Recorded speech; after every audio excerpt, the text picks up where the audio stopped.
Welcome to The Current. Today's guest is someone I've been really looking forward to sitting down with. Now, he's spent over 15 years in the industry, delivering high-end projects across the UK and internationally. And along the way, he's had to grow far beyond the tools into leadership, decision-making, and running a business that holds together under pressure. He's built a company around strong systems, trusted partnerships, and long-term thinking, the kind of foundations that don't always get talked about, but they make all the difference over time. There's a huge amount of lived experience behind how he operates, and a lot of lessons to take from his journey. Today's guest is Stefan from JSJ Smart Homes. Stefan, welcome to The Current. How are you? I'm very well, thanks. Thank you so much for having me. I'm really humbled by the introduction. Perfect. The pleasure's all mine. So, Stefan, let's start with your journey back in the beginning. So, could you tell us, how did you first get into the electrical industry? Wow. I'll try and be succinct. So, long story short, I left school without GCSEs back in 2004. At the time, I'd met an amazing woman who's now my wife, who encouraged me not to limit myself because I had relatively limited options. I went into the building industry. I rode around on my little moped and got experience on building sites doing electrical work. Long story short, you'll probably hear me say that quite a lot. I then went under the encouragement of my wife to university, but I had to go back and do an access course. I had to do an access engineering course. Prior to that, I had to go and redo my GCSEs in maths and English, and done pretty well. So I realized I wasn't a fool. It's just that I had to have something that I thought was worthwhile. So went back to my old school, doing exams at 19, 20 years old with kids. Got a bit embarrassing. So that really humbled me. But also I could appreciate what I was doing and why I was doing it. And then what happened is I then went on to do an access engineering course at College of North East London, which taught me maths and physics at a much deeper level. Then went on to go to UCL. I say this was a massive journey and real milestones at the time. Went into UCL and did electronic and electrical engineering. And during that experience, basically had some exposure and some work experience in the banking industry, so at UBS and Goldman Sachs. And that really opened up my eyes to just a whole different world of possibilities. But again, I don't think it was for me to sort of be in finance. I like speaking to people. I do like sales. I like talking to people. I like being techie, but I'm not the tech guy just to be at the laptop all day. I like interactions like this. Like this is actually edifying. It's energy. It feeds me. And so for me personally, that was, how it all started in a very roundabout manner. And yeah, ultimately, there's a bit of history. JSJ started as a result of not wanting to let my trade go redundant as an electrician. So because of that, I, for business, and basically came together, used our skill sets. And before you knew it, we had some really unique opportunities that came up to us quite early. Because we've always done hiking, Hilton Hotels, 109 Knightsbridge, that was our sort of background. And when we started out on our own, our old firm employed us alone to basically do some of these contracts on a self-employed basis. So that exposed us, and before you knew it, it was in Paris, and before you knew it was in Oman in the Middle East. And, we sort of jumped to, there's no major plan, it just happened. And we happened to be in the right place at the right time. And then as that was happening, I'm studying, so I'm learning more stuff. So I'm like, okay, we can start to do more. Smart homes for us started to become a thing well before like even Alexa came out. It sort of delved into that. But I won't, I can blabber on forever. So you have to stop me here. No, that was good. That was good. And that's inspiring. And it's making me excited for the rest of the episode, as I know it would be. Now, I think you owe your wife a lot because, again, there's the old saying, don't they say, behind every successful man is a very successful woman. So I guess thanks to her motivation. But you know what I like about that is your humility, how you're constantly learning. And I guess today you're always learning as well. Now, you mentioned briefly how you're able to operate UK and internationally through your partnerships instead of trying to do everything in-house. So would you better briefly talk about the types of projects you take on and how that model sort of works day to day in a more of a practical term? So long and short, we started out as electricians. So we are competent in any form of electrical installation, commercial, domestic, but that's our background. But in a building, there's much more facets of the building. So you have your ventilation, your cooling, you have your access control for remote opening of doors. You have your fire alarm system, you have your audio visual system. There's many other moving parts. And in commercial buildings, you have what's called a BMS, a building management system. And that building management system translates to what we do in smart homes, but just on a domestic level. Is the typical projects that we do are typically high-end residential, but I wouldn't limit it to that because at present, we are trying almost like the Ford model. We're thinking about scale, and it's not scale for scale's sake. It's how do we make this more affordable? as everyone knows, the cost of living is increasing. So we're trying to think about more affordable ways. We've been quite efficient with how we price projects. So before it would take us 2 weeks to price projects, and that cost ultimately reflects in the job at some point. So we basically first built our pricing tool. It's an online pricing tool through a method that I call frugal innovation, which is basically using online free tools to make our life easier. So we started out with Google Sheets, basically. And then we used Google Sheets on steroids and we wrote programmable scripts behind it. Again, from programming that I learned at university, we then automated the processes, much like people use VBA macros. And then that went on to having online forms that then interacted with our Google scripts. And then we could basically automate pretty much a job from 10, 20, 30, 40, 100, and 250K within minutes. And then that went from just automatically pricing to automatically designing. Then it went from automatically designing to automatically generating schematic drawings. And we've done a lot of R&D on that basically to make ourselves far more efficient. But in terms of the projects that we do, it's pretty much anything that is a building.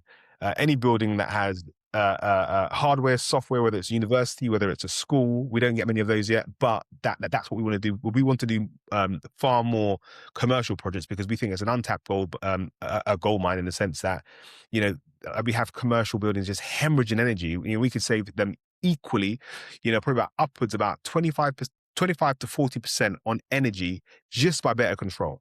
Wow. Yeah. Just by having better control. Like how many buildings are just burning energy even though they're not even in use, especially since COVID? So it's how do we better manage those buildings? But not only that, in order to get the project to price it is quite a sizable task. So we've designed a tool that works at present, and we're currently trying to grow that tool to basically make it a licensable product that other people can use it and benefit from, which brings down the cost of the industry for everyone, which benefits. But again, the engineers on the ground could then do more projects. Awesome. That sounds really exciting, and we look forward to hear more about that work. So just a quick question. How do you sounds like you've got a lot to juggle there and a lot of big goals. How do you manage to maintain such high standards across all of the different aspects of your business? How do you manage to balance that? Systems. One of the things I learned quite early on is that, spreadsheets had its limits for me. So the first system I had to have was a CRM to manage my clients. And then you realize you have a CRM, but then you need to have project management once the project starts. And then when the project starts, you then need to have some form of a system to support the project. You need a support desk.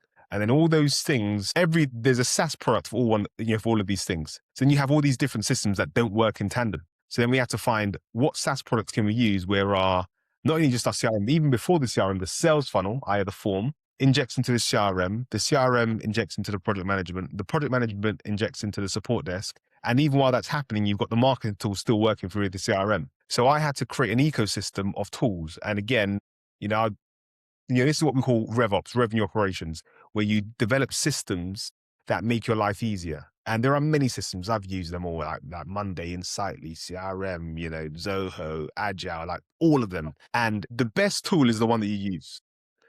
So for us, it's finding out what gives us the most features for the least amount of cost, because we had to run a lean business, and basically what is open enough that we can have hooks, like web hooks into other systems where there isn't a clean integration, but there is a method.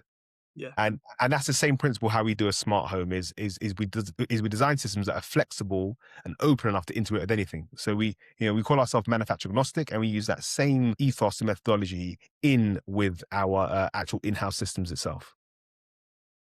You really practice what you preach, both on the internal systems and on the scalable systems. That's amazing. Now, I'd like to just actually pick apart on what you said there. You mentioned about CRM. Now, we know that great, and many businesses live and depend on these CRMs, and there's great tools, and you mentioned a few different software. But what you said is so true. You have one tool to do one thing, one tool to do another, but they don't always talk to each other and connect. Now, I know in our previous conversations, we've mentioned that big buzzword of AI.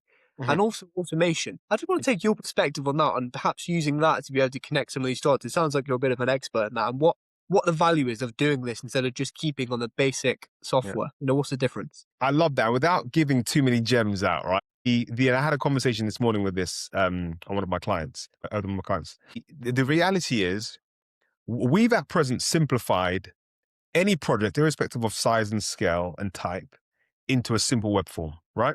We're yet to build that into an experience whereby they can understand what a smart home is at the start. That's the next phase. But one of the things is, how can you use natural language to go from our natural language to a web form? And in principle, that's a lot easier to do now than it used to be historically. So that process is currently what we're working on now, so that I can say, Tom Jones has a house. It's a 5-bedroom house.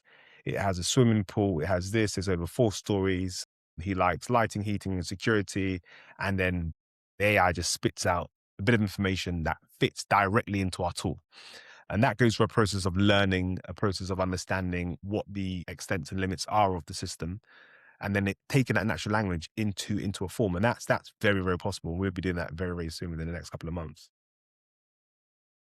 Amazing. So the benefits from using just an internal software to using maybe AI technology and automation is essentially improving the capabilities of the CRMs and the software you already use. Is that right, what you're trying to say? 100%, because now I can walk onto a building site, instead of taking detailed notes, I could almost take a recording, a voice note, and on that voice note, pass that into our AI and simply generate a spec by voice in detail. So our current spec now, we generate a detailed spec by room, product, and category. And again, like in a house, it's quite easy because you have a living room, you have a kitchen, you might have a utility, all this sorts of stuff. So we make some assumptions. You can tell the AI exactly that, or you can just say it's a 5-bed house with a utility over 3 floors, and it will assume the rest because houses are similar. Like I said, it's a detached house in this place, and it will fill in the gaps. The whole point, that's where you try to get as accurate as possible, so you can give as little bit of information and get as much information back. But the ultimate thing is that you can walk around, have a chat with someone, and generate a spec in detail, and it be accurate. We can do that now already, but someone has to fill in a form. And we're trying to bridge that gap with natural language. So I guess when you extrapolate that into the wider sense of the business, what does that result in when these things are in place? Efficiency. So, for example, that web form still get executed. That still comes into the CRM. The CRM still has its marketing and sales workflows and its aftercare workflows, and it has all those workflows and still operates. But it initially started from a natural language input. So the systems, again, there's a difference between automation and artificial intelligence. We want to use artificial intelligence to get the right information into an automated system that already works. Then the next level is, and again, there's limitations with even some of the systems that we use now. I want to have AI agents within every single point of my process. So decisions can be made that are intelligent. Now, sometimes and this is where I think artificial intelligence does drop off at times. Sometimes you don't need it to be intelligent. You need to just do a process. And that's where I think automation is quite powerful. The parts that need to be repetitive, make it repetitive. But if an email needs to be tweaked because that person said they don't like this thing, then maybe we send them an email that doesn't have that thing in it. Do you see what I'm saying? So that's where I think like AI agents within, and I'm having current chats with another provider who can offer that, although for a hefty price. I want them to test and show me if that works. And if it does work, that may change the way in which I currently use my current CRM. Whether I go through CRM 1 to AI agent, filter my leads and then go to CRM 2 to follow the flow. And then whether I filter that down to one CRM in the long run is just another process.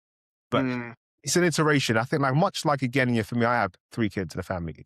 For me, I've iterated my life. First child, our lives are very different. Second child, it changed again. Third child, it just completely transformed, completely transformed. So for me, I think it's an iterative process. And I think I sometimes actually hate that word AI now because it's too much of a buzzword now. Every AI. I think you almost lose the value. So for me, it's how do you apply that thing?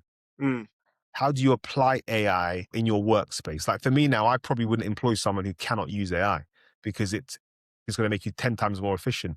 But I don't want someone who's going to just put something into AI, copy and paste it and send it and think it's correct. Do you see what I'm saying? It should be a tool, not the solution. At least not yet. Exactly, yeah. Yeah, I completely resonate with that. It's not AI for AI's sake. It's AI where it actually moves the needle. That makes sense. Exactly. The efficiencies, like you said earlier, when a business is more efficient, you can increase the amount of profit you make and decrease the prices you charge your customers. So I guess it's benefit all around. 100%. And that's the thing. For us, it's all about sustainability. All about sustainability. For us, I'm really big on anything that is sustainable, but not for the term sustainable sake, but for the actual reality of it. I don't think it's sustainable for smart homes to cost tens of thousands of pounds long term, because again, when my kids are buying houses, I can't imagine them not buying a smart home, because it's the world we live in. At a point, an iPad was a luxury. Now every kid, whether they're two or not, has an iPad just to shut them up when they're eating dinner. Not that's a great thing, by the way, but it's just where we are. Comes to normality. So I have a question. So there's a lot of tech out there. Obviously, you're very well aware of it, probably more than most people. But there's also a lot of noise. Yes. How do you decide when it comes to business, and I guess even your own life, what's noise and what is actually worth investing in? Now, you mentioned obviously some internal systems, some big numbers. Let's be honest, some of this stuff isn't cheap. But how do you decide the return on investment, what's actually worth it, and what's just noise making a cat sing? Wow, that is a brilliant question. What is noise? Wow, there's noise in many respects. I could be doing a post on, explaining how we do access control in a smart home. And I post it on Instagram, and then 2 minutes later something else pops up that's funny. And there's something else that pops up. And then someone says, hey, I can now show you how to make money just from sitting on your chair. Right. So yeah, that's noise, because again, I'm working. I only use Instagram or Facebook for work. And in fact, the team behind me use it more so than I do. But when I go on there to see what, how I came across in this video or whatever, there's a lot of noise in that, right? And that's distracting, because sometimes I find I could, I'm probably nowhere near as bad as most people here, but I can probably zone off for 15 minutes, 20 minutes easily on absolute nonsense. And sometimes that's good for someone like me, because I'm probably an extrovert in the sense that, I'll be out with the kids in the morning, work all day, with my kids in the evening, work all night. And I would do that for 7 days straight and not miss a beat. Can't do that probably as much now as I'm getting older, but that's my norm. Whereas for most people say high energy. But if I look at other terms of noise, I think, looking at what other people are doing. I got into a trap once where it was, oh, my friend's doing this and my friend's doing that, and this friend's moved to Dubai and that friend's going, to Abu Dhabi, and this friend's going to South Africa. And it's like, oh my gosh, like poo's hitting the fan in the UK, should we all leave? I'm of the opinion, I like people, especially even in my team. I don't like people who jump necessarily when the ship's sinking. Mm, And I hire and pay people based on who can steer the sinking ship, and not who mm, can, you know, tag along, when the ship's flowing. So I think in the same guys, how to put it, in the same guys, that for me, like, is the lens in which I view the world. So again, focusing on what I'm doing, you have to look around because you don't know everything.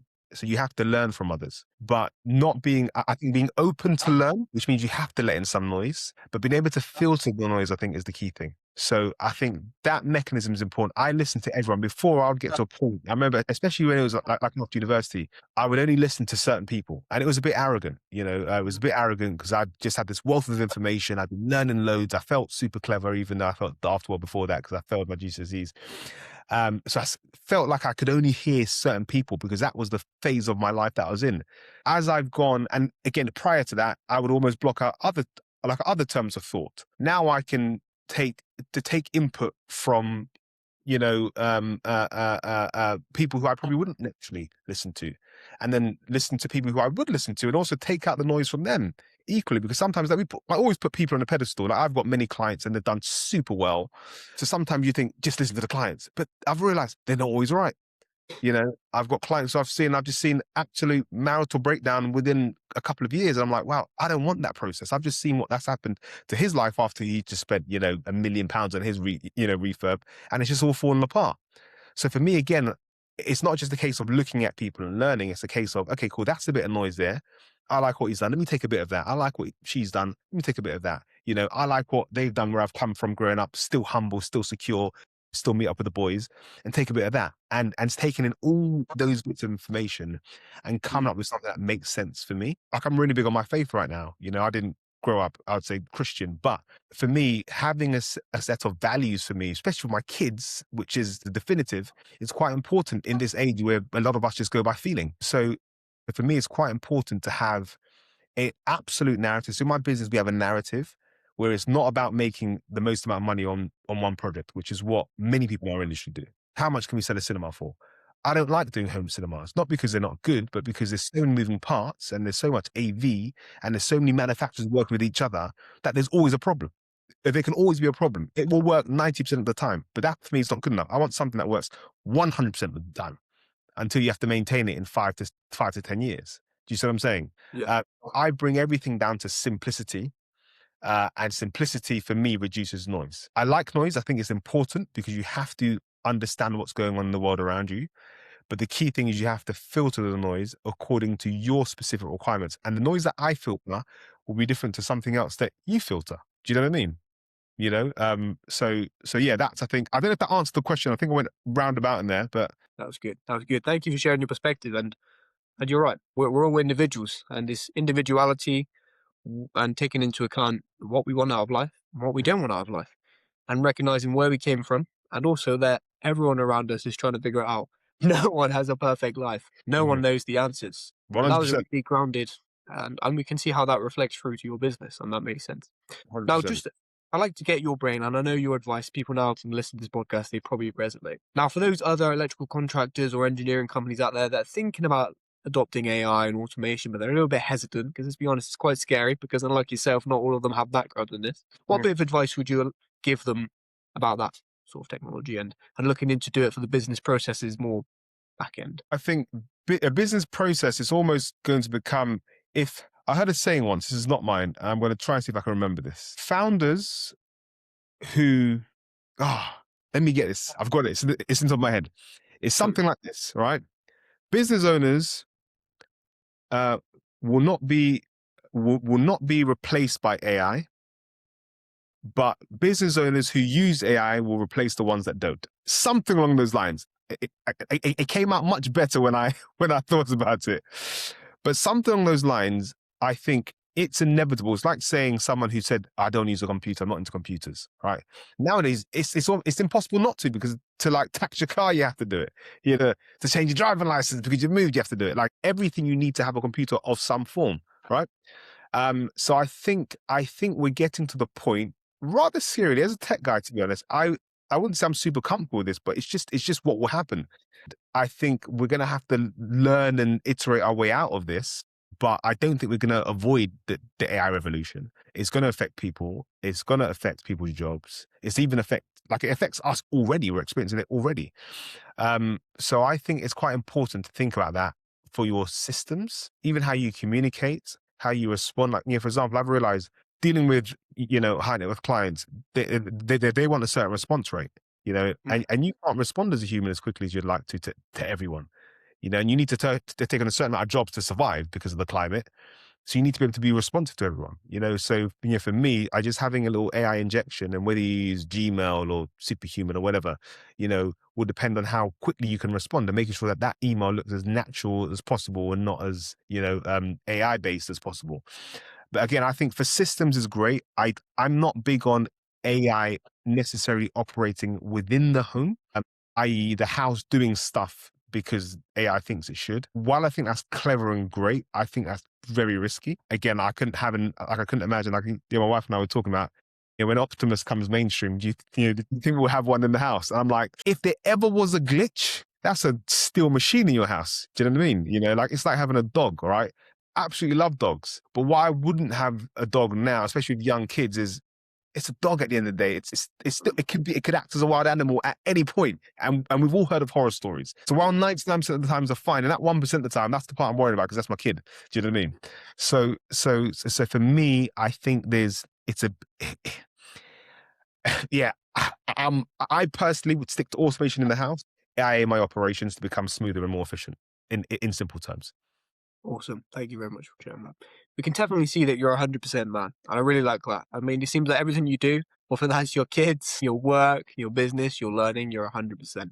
I think that's a great ethos to have. Now, if Thank you'd you. allow me, I'd like to take you in the back of my DeLorean. I want to take you into the future. I want to Okay. take you to January the 1st, 2027. Now, Wow. we're looking back at 2026. 26 has been a great year for JSJ Smart Homes. You've accomplished all that you wanted to accomplish. You've met the right people. You've started the right projects. You've had 100% success rate. You've automated, done everything you wanted to, more than you can imagine. Now, what would need to happen for 2026 to look like that for you? For my meeting next Wednesday to go well, we are at a point whereby I think in life, in business, you need to spend money before you can make it, right? And I've often worked off of the principle of frugal innovation, which has been a great positive to make us stay afloat, but it's also been a negative because sometimes you need to spend money. I'm at a point now where we need to be spending more in a cash-stricken climate, with doing more jobs for less money,